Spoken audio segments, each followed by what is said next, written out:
Boa noite a todos. Boa noite. Hoje, 7 de fevereiro de 2018, é o nosso estudo de número 41 do livro Boa Nova. Rogamos que o nosso Senhor Jesus nos conduza, que os nossos amigos espirituais possam também nos conduzir nesse trabalho que nós realizamos em nome do nosso Senhor Jesus. Então, a semana passada nós iniciamos o capítulo 15, que retrata a história de Joana de Cusa. Joana casada com Cusa. Cusa era um funcionário de Herodes, o Antipas, né? E era um cargo nobre. Então, ele era um homem de poder, não só político, social, mas também econômico. Ela era a esposa dele, até então não tinham filhos, era só ela com o esposo. E ela passou a visitar, a acompanhar as pregações de Jesus no lago de Tiberíades, onde Jesus falava com a multidão, e ela, uma nobre mulher, também ia para o lago ouvir as lições do nosso Senhor Jesus. E ela, um belo dia, decidiu se aproximar de Jesus para conversar com ele. E ela então abriu o coração e foi mostrar para ele a dor que ela sentia pela presença do marido. Por quê? Porque ele era avesso a todas as idealizações dela, de ser humano, de um ser religioso. Então, enquanto ela era uma mulher religiosa, ele, um homem extremamente devasso, bebia. Nesse momento que ela foi até o nosso Senhor Jesus, na casa de Pedro, e eles estão conversando. Qual é o desejo dela? Deixar o esposo e seguir Jesus. Porque como viver com alguém? Ela tem um ideal nobre. E ele é um homem sem a mínima nobreza espiritual. Então ela, na concepção dela, olha, eu vou largar meu esposo e vou seguir Jesus. Eu vou seguir o trabalho contigo. Porque com ele não dá.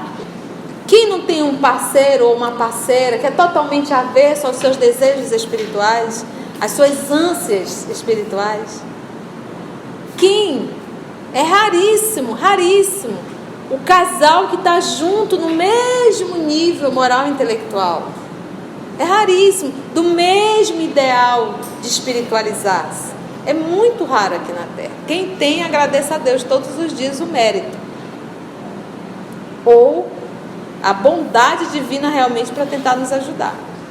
Então imagina a luta de Joana, uma mulher que ouviu o nosso Senhor Jesus, que se identificou com aquela lição e que tem um homem totalmente contrário. Imagina você sai de uma palestra harmonizada, aí você chega em casa, o cara está alcoolizado, às vezes drogado, ou então vai para a prostituição, volta todo sujo. Como conviver com isso, com essa dualidade? Não é fácil, né? Então, se nós pegarmos a última fala do nosso Senhor Jesus na semana passada, ele faz duas citações, no último parágrafo quase, em que nós vamos ver essas anotações em Marcos, capítulo 2, versículo 17, em Mateus, capítulo 9, versículo 12, e também em Mateus, capítulo 7, versículo 16. Então vamos lá. Tudo isso aqui está nessa fala aqui, olha. Deves, pelo Evangelho, ele está falando aqui a Joana, amá-lo ainda mais. E ele diz: os sãos não precisam de médico.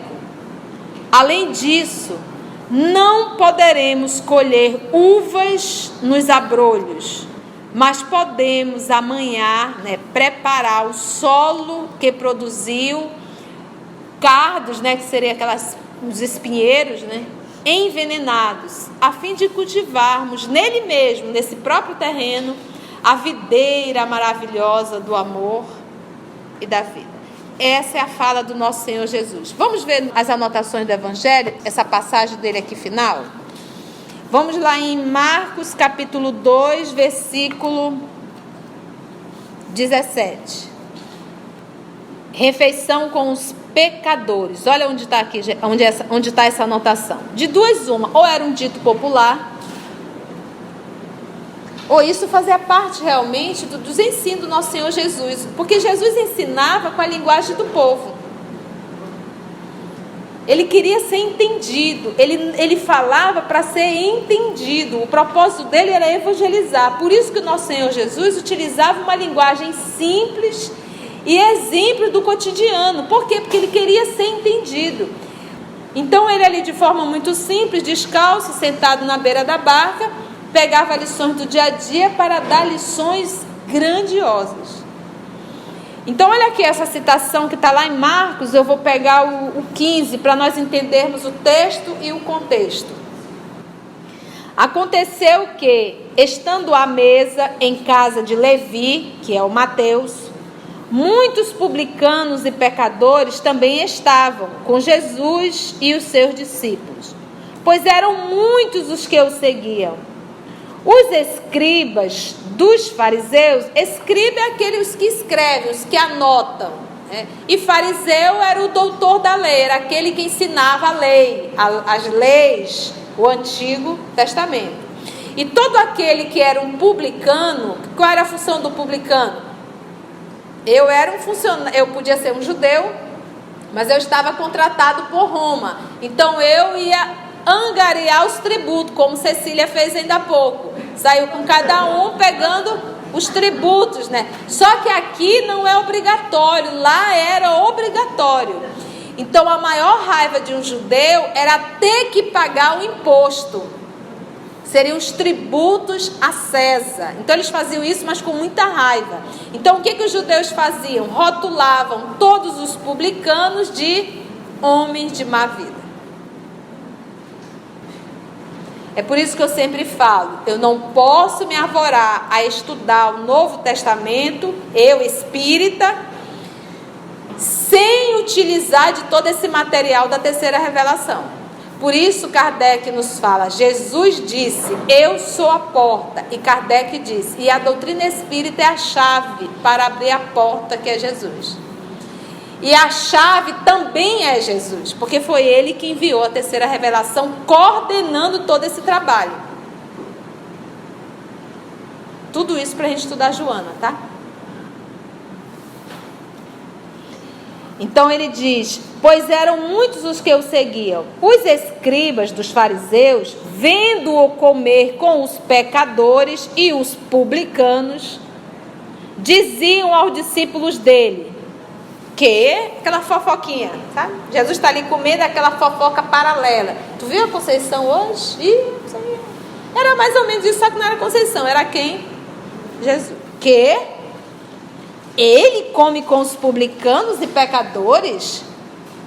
Ouvindo isso, Jesus lhe disse, não são os que têm saúde que precisam de médico, mas os doentes.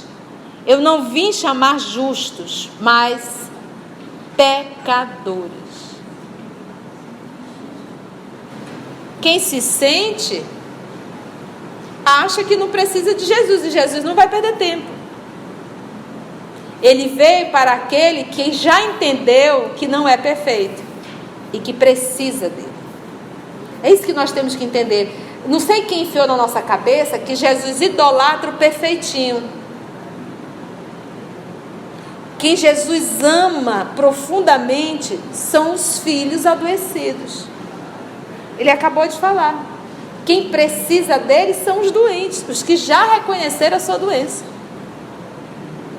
Então, em nenhum momento se sinta não amado pelo Cristo. E esse é o primeiro movimento, é eu me sentir amado para poder ter um relacionamento com Ele. Vamos para o próximo. O próximo é quem? Vamos pegar Mateus 9:12. Aconteceu que, estando ele à mesa em casa, vieram muitos publicanos e pecadores, e se assentaram à mesa com Jesus e seus discípulos. Os fariseus, vendo isso, perguntaram aos discípulos, por que come o vosso mestre com os publicanos e os pecadores? Ele, ao ouvir o que diziam, respondeu, não são os que têm saúde que precisam de médico, e sim os doente. E depois, e aprendei o que significa. Aí aqui já mudou o finalzinho. É um pouquinho, mas por isso que você tem que ler todos. Cada um lembrou de uma parte que o outro não lembrou. E depois e aprendei o que significa. Misericórdia quero e não o sacrifício. Essa palavra aqui que Jesus falou, misericórdia quero e não o sacrifício, eles estão se reportando ao Antigo Testamento, que os judeus sempre repetiam. Olha, a prática rigorista e exterior da lei, Deus prefere os sentimentos íntimos do coração sincero e compassivo. Eis um tema frequente dos profetas. Então Jesus já está aqui se referindo ao, fecha aspas, com efeito, não vim chamar justo, mas eu vim chamar quem? Pecadores. E lá nós temos Mateus também, capítulo 7, versículo 16, né? Guardai-vos dos falsos profetas, e que vem a voz disfarçado de ovelhas, mas por dentro são lobos ferozes. Pelos seus frutos os reconhecereis. Por acaso colhem-se uvas dos espinheiros ou figo nos cardos? Que foi essa citação que ele falou. Então, ou era uma expressão idiomática, né? Quer tirar leite da pedra, fulano? Então era mais ou menos isso quando ele dizia: tu não vais colher uva em espinheiro. Se é um espinheiro, a primeira coisa, olha, identifica, olha, é um espinheiro. Tu vai querer catar uva dali? Às vezes nós fazemos isso no dia a dia. Às vezes nós nos relacionamos com pessoas que a gente não consegue entender e ver, olha, é o espinheiro, mas tu quer que dê uva de qualquer jeito. Não vai. Como ele diz, se tem um espinheiro, tem a terra. Prepara a terra, ou seja, trabalha lá embaixo. Planta a videira. Saulo de Tarso, o terreno dele tinha o quê? Tinha videira? Só espinho. Jesus trabalhou no terreno e jogou a semente e ela cresceu. Esse movimento é o movimento do amor. A única forma de nós movimentarmos a terra do outro e plantar uma nova semente é só com amor. Não é com força, não. E é esse movimento aqui que Jesus vai fazer agora com Joana. Bora lá? Joana deixava entrever no brilho suave dos olhos a íntima satisfação que aqueles esclarecimentos lhe causavam, mas, patenteando todo o seu estado d'alma, ela interrogou a Jesus: Mestre, vossa palavra me alivia o espírito atormentado. Entretanto, sinto dificuldade extrema para um entendimento recíproco no ambiente do meu lar. Não julgais acertado que lute por impor os vossos princípios? Agindo assim, não estarei reformando meu esposo para o céu e para o vosso reino? Olha só. Primeira dica, olha, mestre, as tuas palavras me aliviam meu coração. Imagina ouvir o evangelho, ver o evangelho vivo. Vibração do nosso Senhor Jesus. Aí diz, olha, mestre, vossa palavra me alivia o espírito atormentado. Mas, entretanto, eu sinto dificuldade extrema para um entendimento recíproco no ambiente do meu lar. Não consigo. Não julgais, tu não achas certo, Senhor? Mulher sempre querendo dar ordem, né? Não julgais acertado que lute por impor, olha a palavra aqui, os vossos princípios. Agindo assim, não estarei reformando o meu esposo para o céu e para o vosso reino? Impor. O Cristo sorriu serenamente e retrucou: quem sentirá mais dificuldade em estender as mãos fraternas?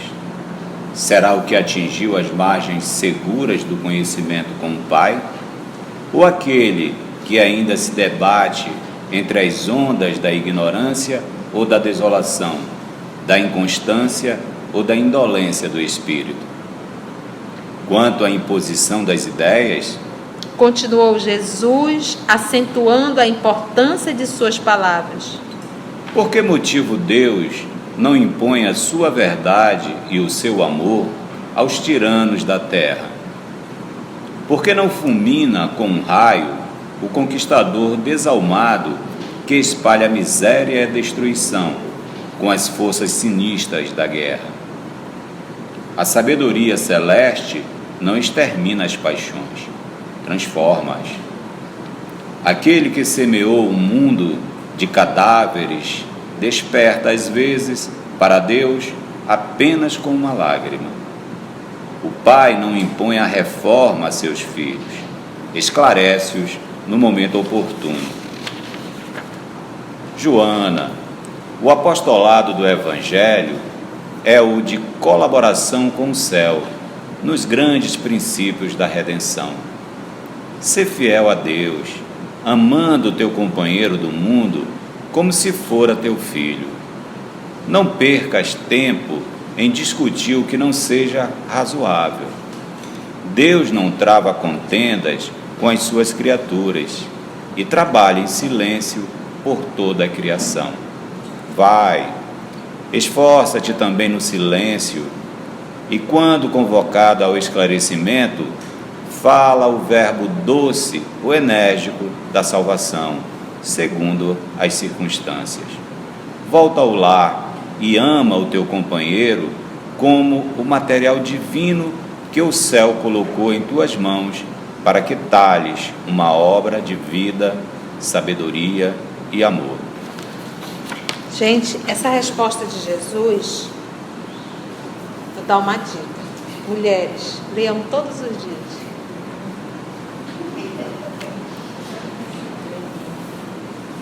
E depois do nosso comentário, leia mesmo.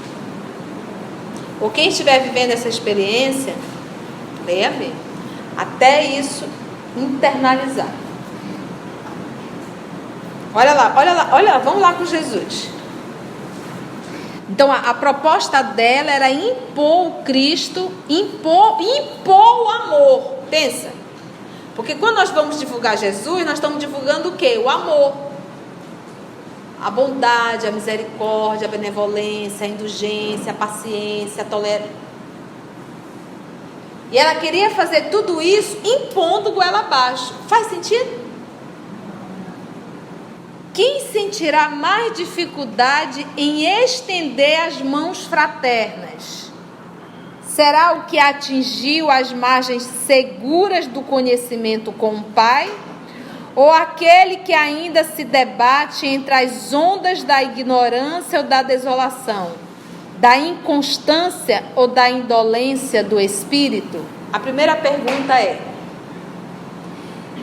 se eu sou um espírito que já compreendo um pouco mais,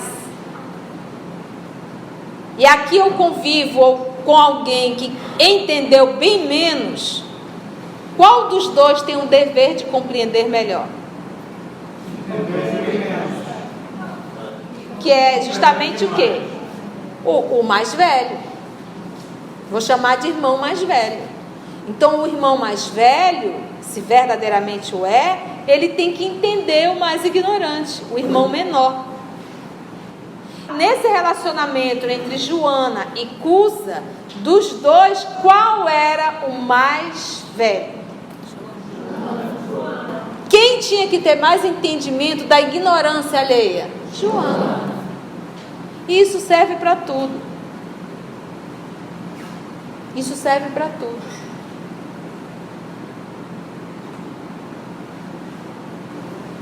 Aquele a quem muito foi dado,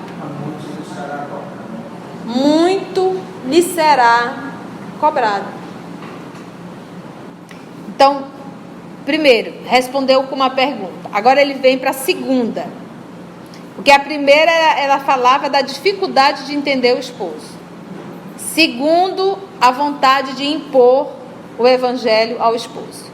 Aí ele vem assim: quanto à imposição das ideias, transformar o Cusa num cristão, continuou Jesus acentuando a importância de suas palavras. Por que motivo Deus não impõe a sua verdade, o seu amor aos tiranos da terra? Sim, ela quer fazer esse movimento dentro de casa. E aí Jesus pergunta: você acha que Deus não teria poder para isso? Claro que sim. Agora a pergunta que você tem que fazer é: por que ele não faz? Por que ele não vem com um tirano, um guerreiro daquele, e impõe: olha, você vai ter que ser meu chefe, pronto, acabou. Não tem o que pensar, não. Você vai ter que ser bom e pronto. E me obedeça. Nem combina. É um contrassenso. Por que não fulmina com um raio o conquistador desalmado que espalha a miséria e a destruição com as forças sinistras da guerra? Agora vem aqui, olha. Ele fez duas perguntas. Aliás, ele está respondendo tudo pergunta, questionando, buscando ela se questionar. O primeiro movimento é: quem é que deve compreender, o mais velho ou o mais novo? Mais velho. A segunda as interrogações: por que Deus não vem e acaba com o mal da terra?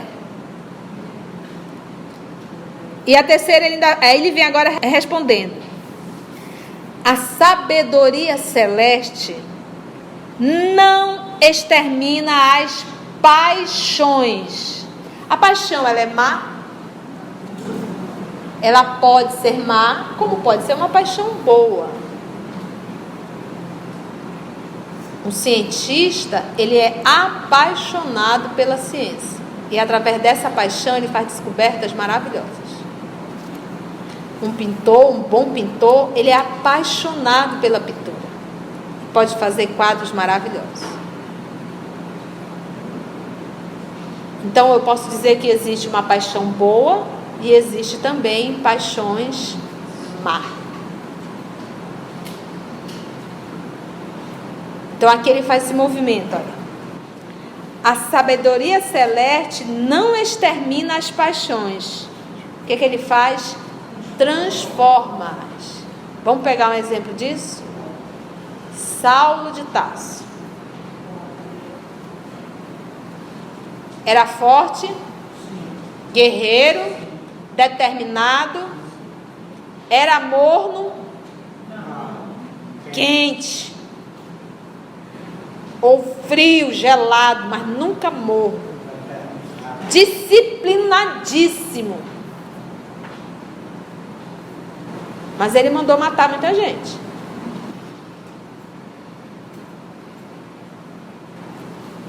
O que Jesus fez? Exterminou Saulo? Transformou. Pegou todo esse material positivo dele, determinação, disciplina, força, coragem, obediência. Pegou tudo isso e disse: agora eu vou canalizar. O que ele fez? Movimentou a terra. Então, ele não quer exterminar Saulo. Ele quer pegar tudo que tem, que é bom, mas que infelizmente Saulo canalizou para o lado errado. Mas que o homem é bom. E eu vou pegar todo esse material agora e vou canalizar para lá. Então, o que Deus faz? Transforma. De Jesus: aquele que semeou o mundo de cadáveres, desperta. Aquele que semeou, saiu matando. Desperta às vezes para Deus apenas com uma lágrima. Dor. Quantas vezes, quando a dor bate em nossa porta, nós estamos com aquele narizinho empinado lá para cima, nos achando, e quando a dor chega, a gente percebe o quão fútil nós éramos.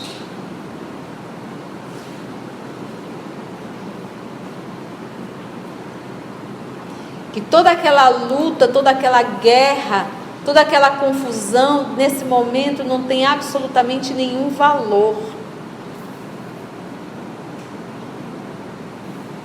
Apenas com uma lágrima, os homens se despertam para Deus. De vez em quando, sabe por que essa lágrima logo vem? Porque é o último recurso.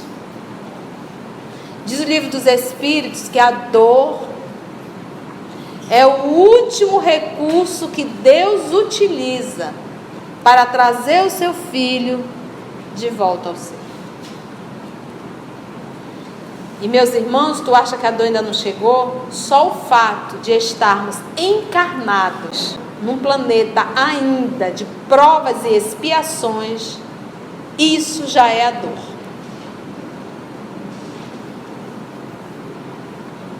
E foi o último recurso. Porque nós não fomos e não somos obedientes a Deus. Tanto é que no nosso planeta nós temos vários seres humanos que morrem, sinto falar, de fome.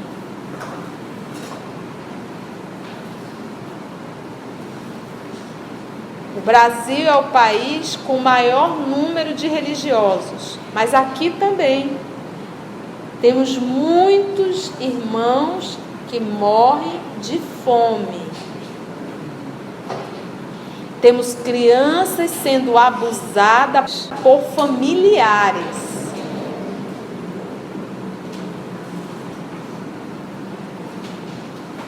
Então nós já estamos nessa lágrima aqui para ver se retornamos a Deus. Continua Jesus.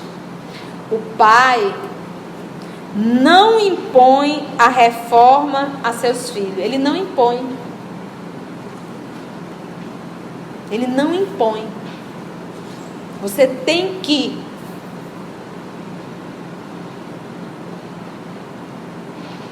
Dois pontos.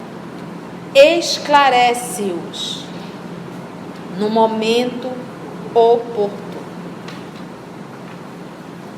Então o filho vai aprontando, o filho vai aprontando, o filho vai aprontando. Papai deixa, mas deixa, espera lá. A lei estava onde? Na consciência dele. Quando o papai fez, já colocou gravada a lei. Essa história de o filho faz, o filho faz, o filho faz, não é que o papai não é imposição, mas a lei está lá. O que o menino está fazendo, está deixando de ouvir as regras que estão dentro dele, e ele está satisfazendo a sua vontade egocêntrica infantil. Papai deixa. Papai deixa, sabe por quê? Porque o papai já falou, o papai já gravou. Não é que ele não saiba. Ele sabe. E aí o papai aguarda o momento, que é quando ele sente a besteira que ele fez, aquele momento que ele coça a cabeça. Aí agora o papai vai esclarecer. E ele é tão amoroso, que a gente fuma uma vida inteira, adquire um câncer, fica no estado débil, e a gente levanta os olhos e diz: por que comigo, meu pai? O que eu te fiz? Esclarece-os no momento oportuno. No momento oportuno, esclarece. E lembra sempre disso. Nós sabemos, todos nós sabemos o que é certo e o que é errado. Todos sabemos. Nós sabemos.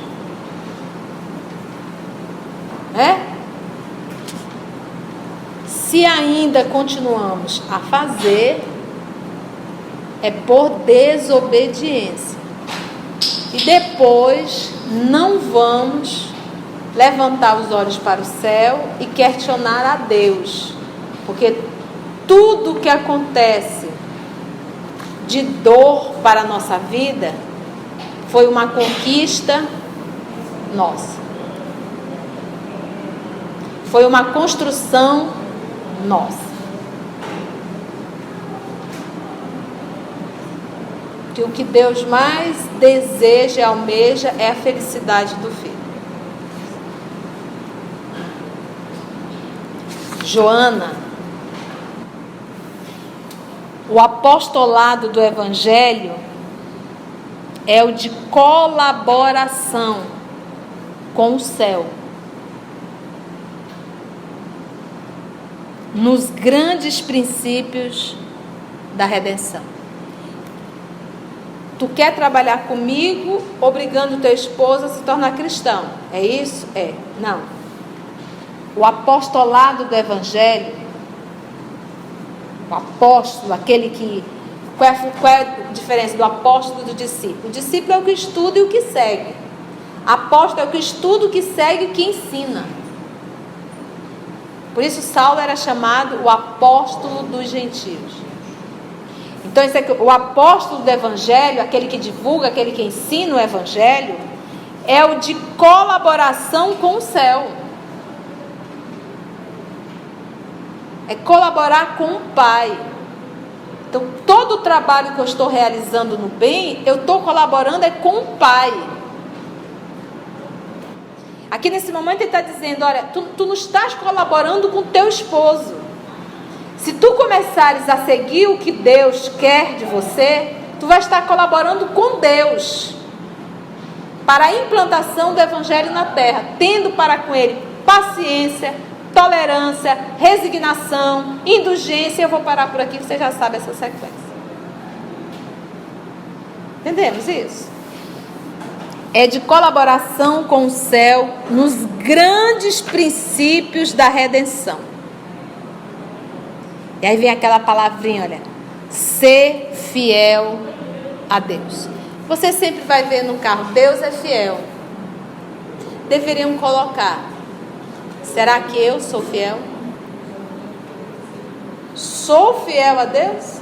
Que Ele é a mim, eu não tenho a mínima dúvida. Isso não há dúvida, não tem nem que escrever. A pergunta que eu tenho que fazer é, eu sou fiel aos princípios traçados por Ele?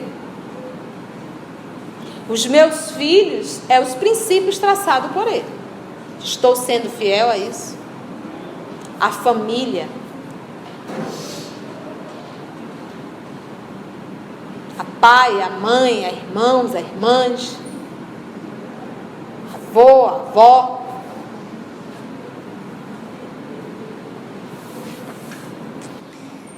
Ser fiel a Deus, olha aqui, ó, amando o teu companheiro do mundo.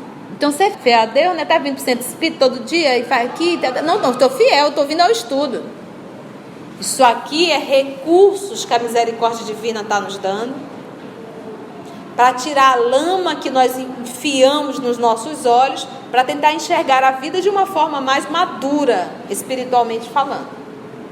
Mas isso aqui é um recurso. O amor verdadeiramente é aqui, olha. Ser fiel a Deus, amando o teu companheiro do mundo. Porque é um companheiro, é espiritual? Não, eles estão, olha, bem longe um do outro. É um companheiro apenas do quê? Do mundo.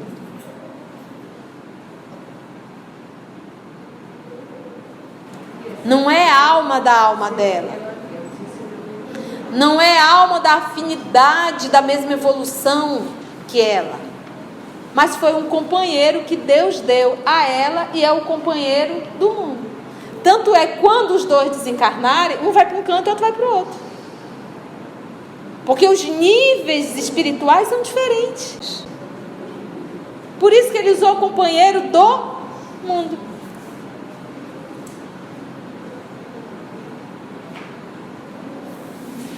Quanta informação aqui dentro, né, gente?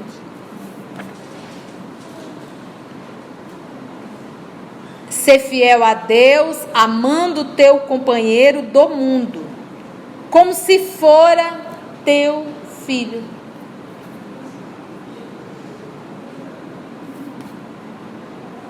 Não percas tempo. Olha aqui a dica, olha, hashtag. Não percas tempo em discutir o que não seja razoável. Não é um espinheiro?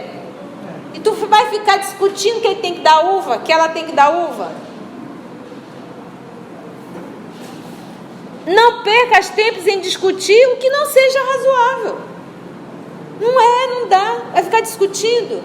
Aceita. E realiza a tua missão. Nós fizemos um seminário, 2 dias, sobre família. E eu me mergulhei no livro de Emmanuel, Vida e Sexo. E usei também o Consolador. É muito sério. Nós não podemos brincar em hipótese alguma. É só 1 hora. Com o coração alheio. Brincar de casar.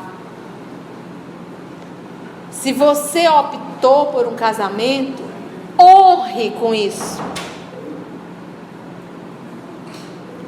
E não é paraíso. Não existe um casamento na face da terra que não passe por altos e baixos. Quer viver um romance? Aluga um DVD e vai assistir. Porque a vida real não é assim. Então eu não posso, no primeiro aperto que a vida me dá, eu largar tudo e vou embora. Eu estou deixando de ser fiel a Deus naquele momento.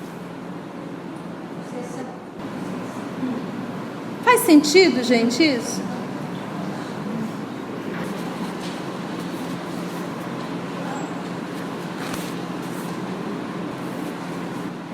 Ser fiel a Deus, amando o teu companheiro do mundo, como se fora teu filho. Não percas tempo em discutir o que não seja razoável. Tu bebeu, né? Ah, tu bebeu, eu sei que tu bebeu, tu sentiu o cheiro. Também não tem jantar, não. Então pega o jantar e ainda joga assim.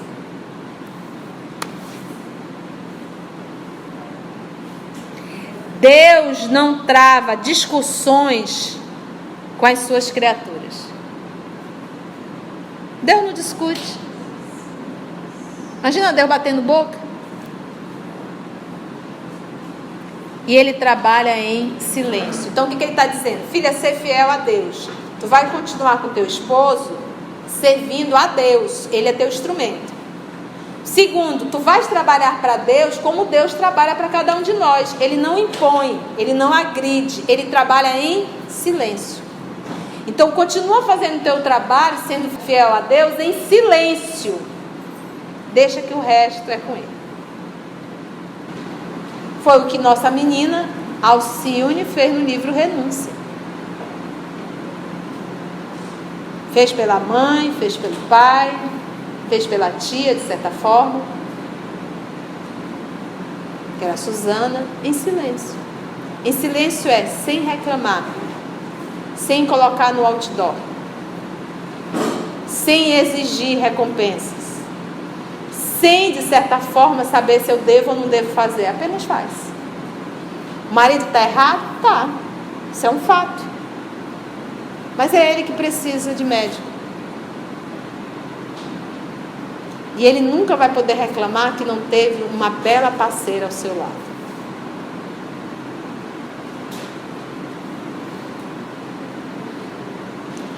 E ela nunca vai reclamar que não tinha um belo parceiro ao seu lado. Porque tudo isso é dedinho de Deus. Porque Ele ajuda os seus filhos com os braços dos outros filhos. Entendemos isso? Deus não trava contendas com as suas criaturas e trabalha em silêncio por toda a criação. Vai, esforça-te também no silêncio e, quando convocada ao esclarecimento, quando tu for convocada a esclarecer, fala o verbo doce ou enérgico da salvação. Salvação, sabe o que é? Amor. Porque quem nos tem nos levado ao inferno são os desejos, prazeres, posse, sentimentos de ordem inferior. E quem nos salva verdadeiramente de todos esses sentimentos primitivos e egocêntricos é o amor. Por isso Jesus é rotulado apresentado como a salvação.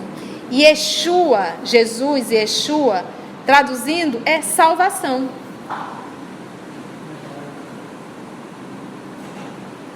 Ele é a salvação. Por quê? Porque ele é o modelo e guia da humanidade. Por quê? Porque ele muito amou. A gente nasceu só para aprender essa lição. Só uma lição. Amar. Quem complica somos nós. Nós só nascemos para aprender a amar-nos uns aos outros. Só isso. Não precisa fazer nenhuma conta de 2º grau, 3º grau, nada. Só amar. Os demais vos será dado por acréscimo. Esforça-te também no silêncio e, quando convocada ao esclarecimento, fala o verbo doce ou enérgico da salvação. Segundo as circunstâncias, esforça-te também no silêncio, porque aquele esforço que ela vai fazer lá dentro da casinha dela não vai sair na revista Caras, não vai sair na Rede Globo, ela não será apontada como a mulher do ano. Não vai ter absolutamente nenhum título. É um esforço sem outdoor. É um esforço no silêncio do lar.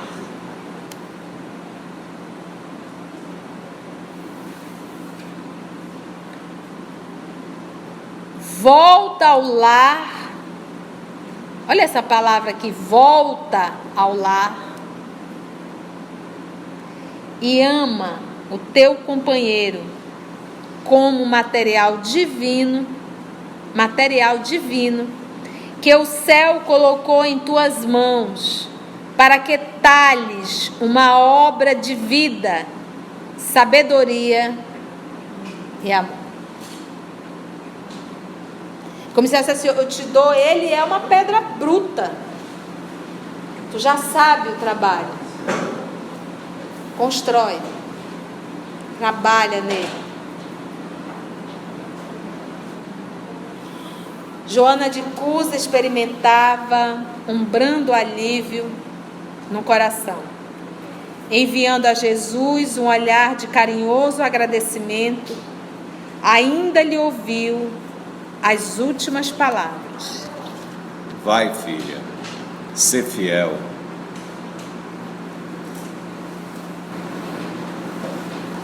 Esse convite está para todos nós. Esse texto vai calar mais fundo as mulheres, né? Mas às vezes também você, na condição de homem, tem uma parceira muito difícil.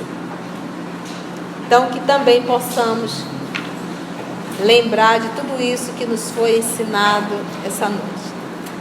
Vai, filha, ser fiel.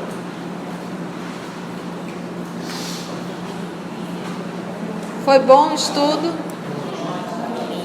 Alguma pergunta? Só Jesus mesmo.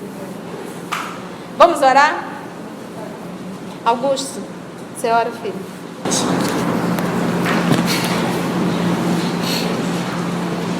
Fechemos os nossos olhos e, sentindo a presença do Mestre aqui conosco, depois desse estudo maravilhoso, possamos dizer: obrigado, Mestre, por mais esses ensinamentos. Que possamos buscar em nossas reflexões o que precisamos mudar ou reformar ainda em nossos atos e atitudes que temos diariamente, seja em nosso convívio social ou em nosso convívio familiar. Aproveitando esse exemplo que tu nos dás de Joana, e que tenhamos a vontade firme dela de colocá-lo em prática no nosso caminhar. Abençoa-nos, que possamos retornar aos nossos lares debaixo da Tua proteção, a Tua paz, e que possamos voltar revigorados para continuarmos essa aprendizagem maravilhosa que é o estudo do Boa Nova. Que assim seja.